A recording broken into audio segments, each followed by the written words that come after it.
Thank you for inviting me. Can you hear me okay? I'm not used to using microphones, so I may shout a little. And thank you for the translators, because I do tend to wander off script a little bit while I talk.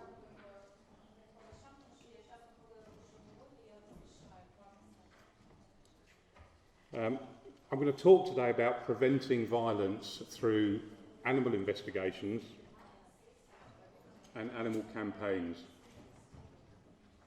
And I'll cross over a little bit with some of the first two speakers who I thought were excellent. Thank you very much.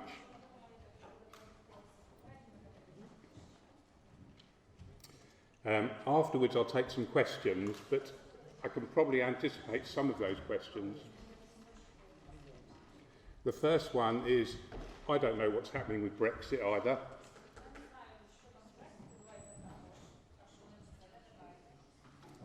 Second one is, yes, it does rain all the time in England. How do you cope with the weather here? I was the only person in Kiev today carrying a raincoat.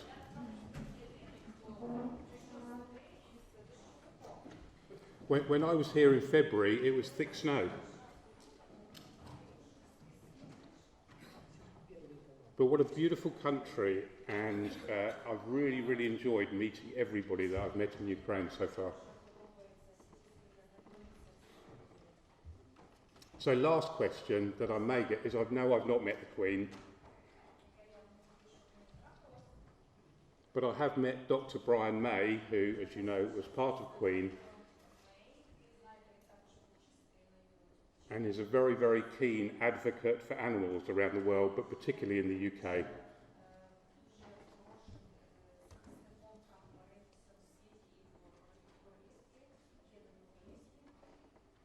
So my background is very different from the first two speakers.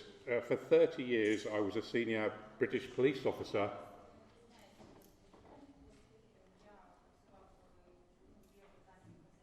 working mostly with undercover operations around the world.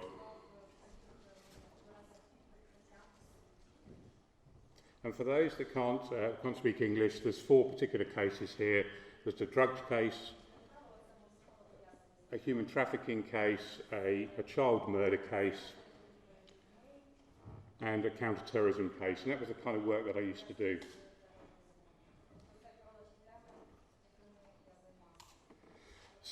So then about 8 years ago, I started looking at, I came out of the police and I started looking, how can I do something with my skills to help animals?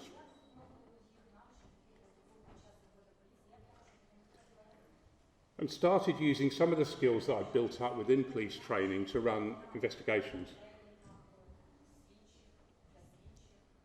Now, often those investigations were to highlight a particular area of animal cruelty in order to try and change the law or to expose something which the public didn't already know about. So this is a case of puppy trafficking.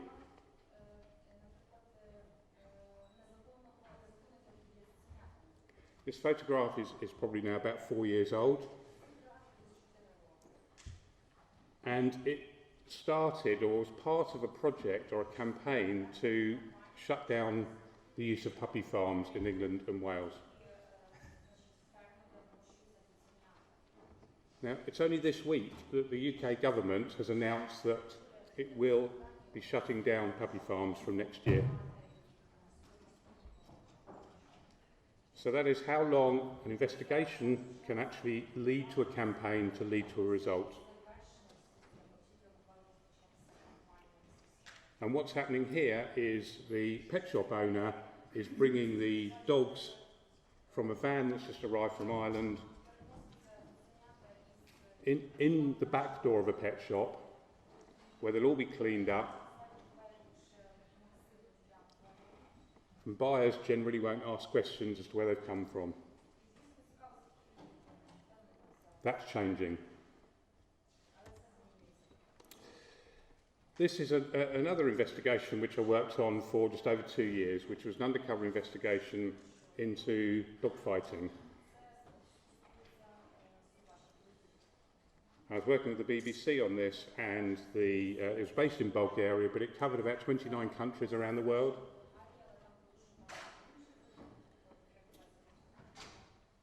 And this was a gang that were shipping fighting dogs and actually fighting them themselves. Organised international animal abuse.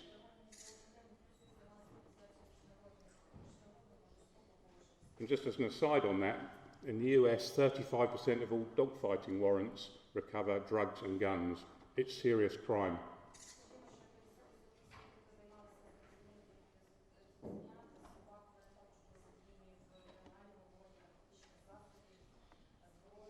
Now, this led to about 100 pieces of media, and the bottom one is actually in Uruguay. It went as far as Uruguay, this story.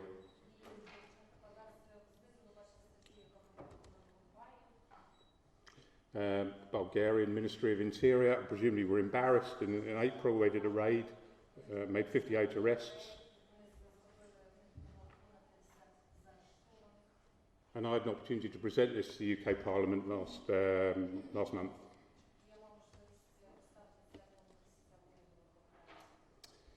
So this is another investigation. This relates to game birds, which are birds that are bred in France, shipped to the UK and then shot for sport. So pretty much battery farming.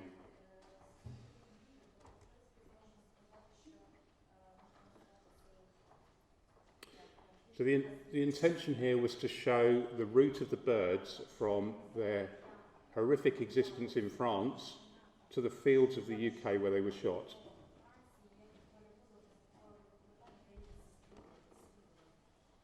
And you can see here that we had to use aerial surveillance, mobile surveillance, and some close target reconnaissance surveillance to get in close to get those images.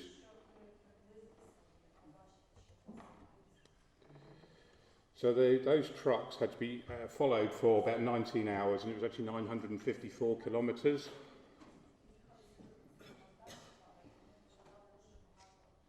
And in the end, that led to the ferry companies travelling from France to the UK saying they were no longer going to carry those birds.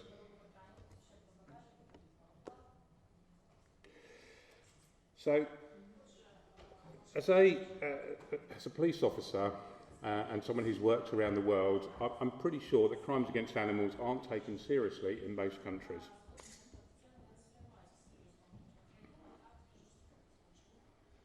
And I think it's fairly safe to say that animal crime will not become a police priority unless it links to their current work.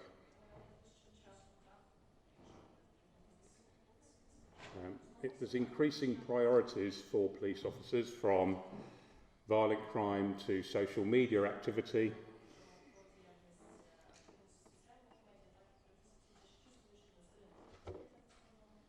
They're increasingly under pressure, and it's important to therefore explain why animal cruelty is important, not just to say that it is.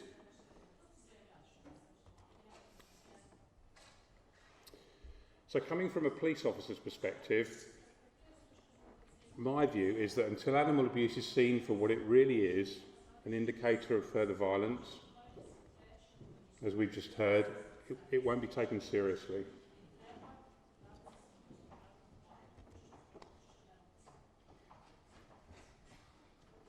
So Barbara very kindly was speaking about a lot of the work that's been done on the LINK projects and the LINK research over the years, since 1998. And this is just some of those academic reports. You're not expected to read that, by the way, even though I couldn't read that with my glasses on.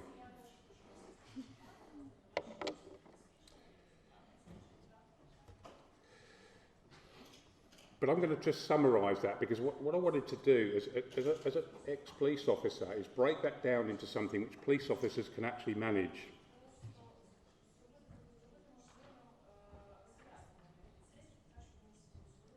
Police officers have a lot of common traits in every country of the world. And it's kind of like a club. You can tend to communicate with each other.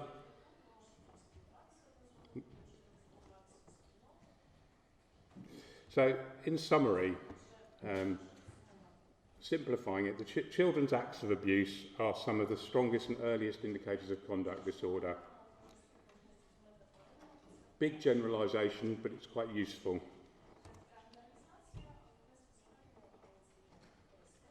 And then we look at different studies which we've been over previously, but this is one that's come out of Canada in relation to people being charged with animal cruelty and being linked to violent behaviour. In Australia, high percentages. South Africa, again, high percentages. And the point here is really to show that this is something that happens all around the world.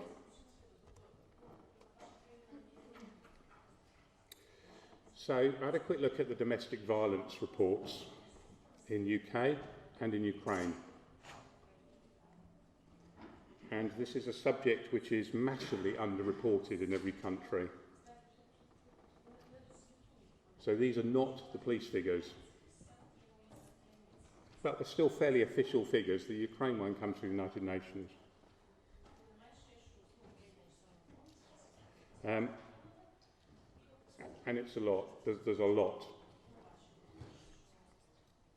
I'm not even going to go through that numbers because what I'm tending to show is there's parity actually between that. And if you put the United States in there, it's not that dissimilar either.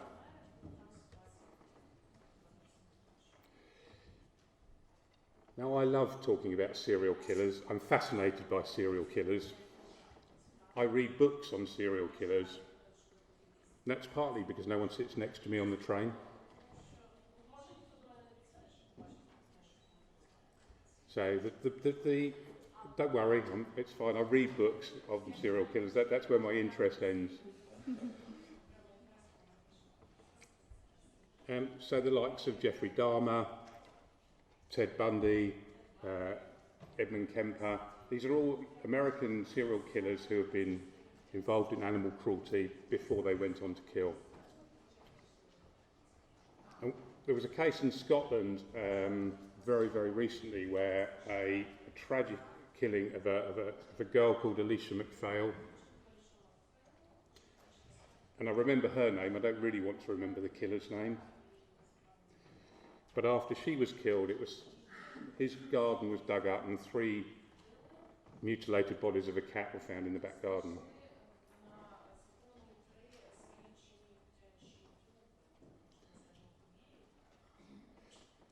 Now I'm going to talk about a serial killing in Ukraine, which some of you may be aware of. And some of the images with this are really not very nice. So if you want to look away and don't want to don't want to see those, please do so, and I'll tell you when it's finished. So this is 3 young men. Again, we go back to the children being involved in violence, who had preyed on effectively street animals.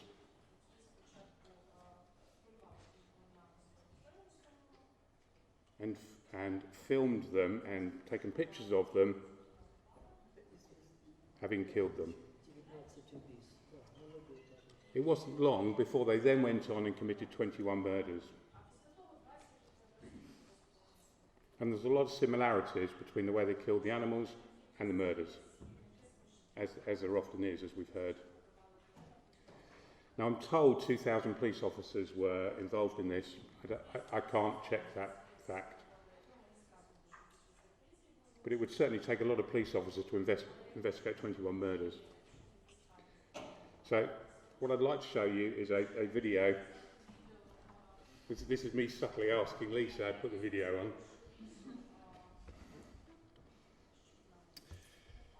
And this is actually in Ukrainian.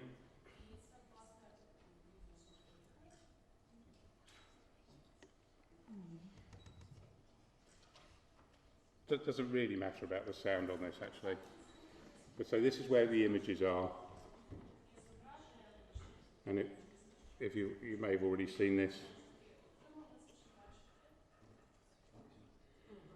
But you can see the age of the people that we're talking about.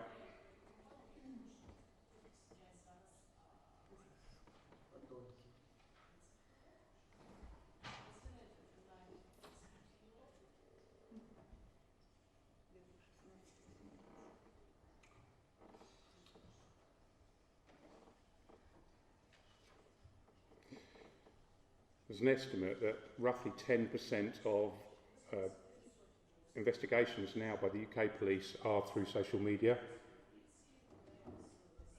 which is added to their workload.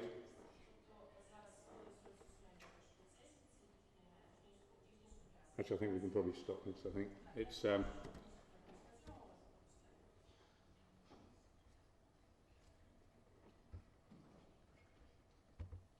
it's certainly an interesting case if you're interested in that.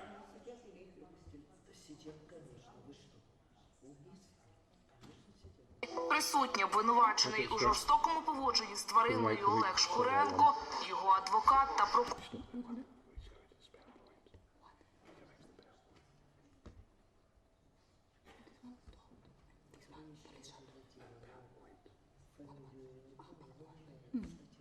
Okay. Okay.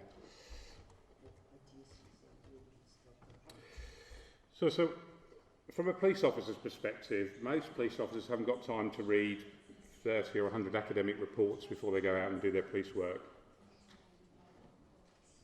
They generally want it simplified. And this is about as simple as I can make it, is that if you don't do anything about that, that's what might happen.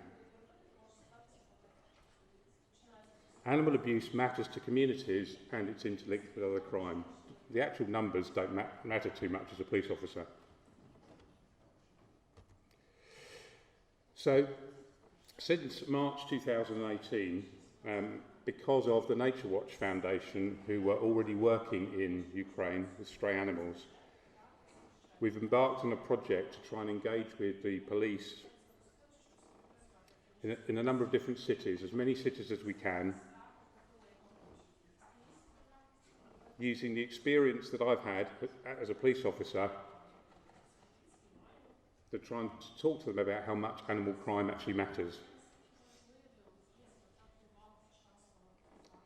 So we were in Kiev last March, we went to Mykolaiv, in February we were in the west, and next week we're out in the east. And I'm hoping this project runs for at least another 18 months. And whilst we're talking to the police, we're also trying to talk to the animal groups about the best way to engage with the police. And I'll come on to that a little bit later. So, a lot of the undercover work that I used to do was about understanding how criminals were motivated and why they were motivated. So for me, it's really important, why do people actually want to commit cruelty? And these were the best examples that I could find to exert control. And that can be over the animal, or it can be over someone related to the animal. It could be to express aggression, to enhance their own aggressiveness, and to retaliate against a person. Now, some of those, I would say, are probably more likely to make you a more dangerous person than another, but we're already going into a psychological area that's not within my realm of knowledge. But I think it's really important, and I'll talk about the police training in a minute.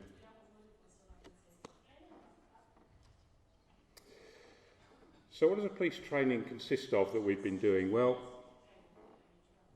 in the top left, so that's in Kiev, and what I'm doing there is I'm looking at the policing strategy, because I used to love writing police strategies, and I'm explaining where animal crime already fits into their current strategy. They haven't got to take on any extra work. If they deal with animal crime properly, they will naturally detect more violent crime. In the top right, we're in Mykolaiv, and I'm explaining what animal cruelty looks like and how to actually investigate it. In the bottom left, we work with a number of excellent lawyers. You have so many good lawyers in Ukraine, I'm envious. And we work with lawyers to talk about the law in Ukraine. And it is difficult. It is difficult to go and seize an animal. in the UK, you can apply to the court to be able to seize an animal. It's not easy here, I appreciate that. And then on the bottom right, that's Ivana Frankivsk. And what we're doing there with the patrol police and the investigation police is getting them to actually look at an animal crime scene, to deal with it as they should do, and one day you'll maybe have the number of vets that can help you with your necropsies. But when they're looking at the crime scene, look what else is around.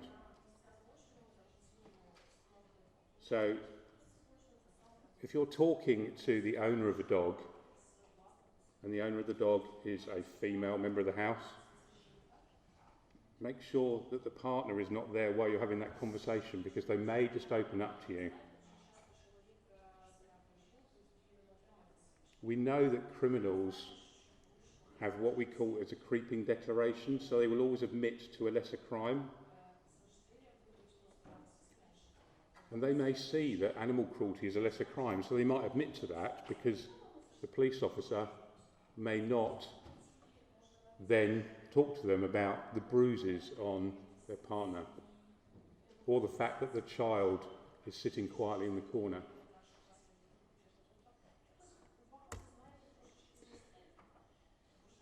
So Ukraine isn't the only place where this work's going on. It's really gathering momentum around the world, and it's really, really exciting from a policing perspective. In Canada, the Ontario Society for the Prevention of Cruelty to Animals has finally decided it's not dealing with animal cruelty. That's got to go back to the police. And there's a new policing model being developed in Canada.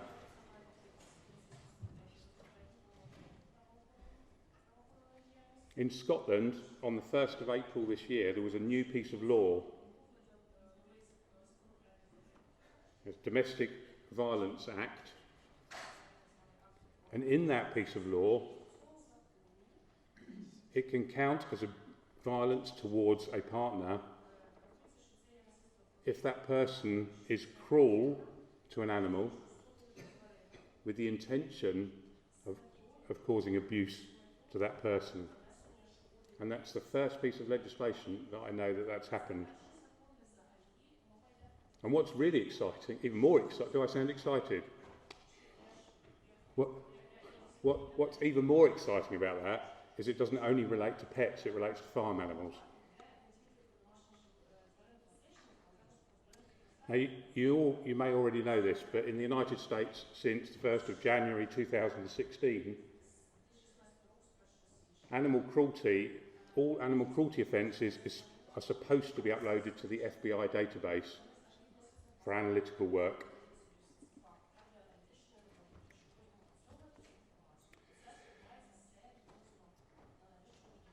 We're also doing as much media as we possibly can around Ukraine. And what are the outcomes that we're seeing? Well, the statistics are really important. Animal cruelty is not a recordable offence in the UK, so it's very difficult to get those figures. But we are seeing some great sentences here, and Ukraine has the toughest sentences of anywhere in Europe.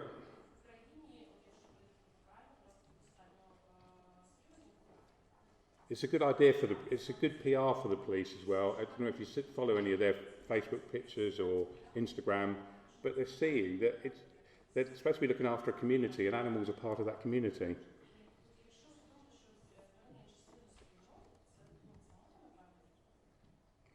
I've got 5 minutes, so actually I'm going to skip over this next video, but this is a case in Poltava where someone, I think last month, had their appeal quashed, cancelled for they'd killed a cat and effectively threatened people in the act of killing the cat. And he's gone to prison for 6 years. That's unheard of in Europe. And you may have seen this, the police are now putting out appeals for information. Putting out stories like this, really good news stories of where the police have dealt with a case, have worked with vets and partners, I can't believe that that dog is the same one, that one in the top middle is the same dog, but it seems amazing. And again, this is another video which I'll skip over just because of the time, but this is, again, patrol police doing a photo shoot, and this is a picture from the photo shoot, just showing that they understand how much animals matter to the community. They've got a great police here, they've got a really, really good community policing model now. And animals are just part of that community. I mean, the safest communities are those where every vulnerable member is protected. And they recognise there's a need to work with animal advocates.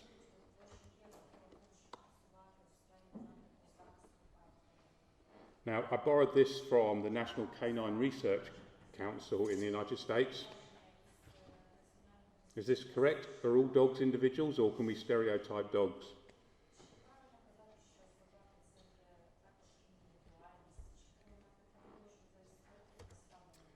We can't stereotype police officers. We sort of touched on that earlier. Most police officers have a desire to make a difference. Many want a secure job. Some want to get promoted and want to be senior police officers.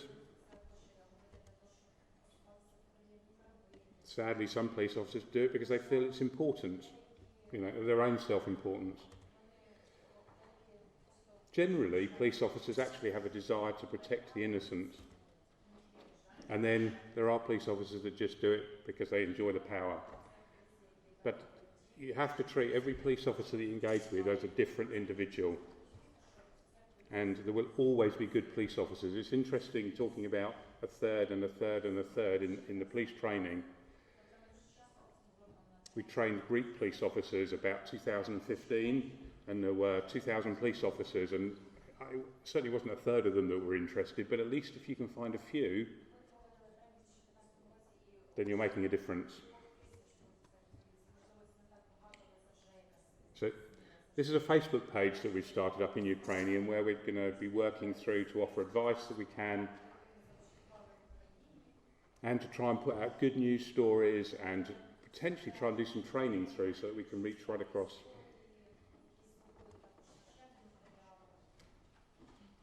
So thank you.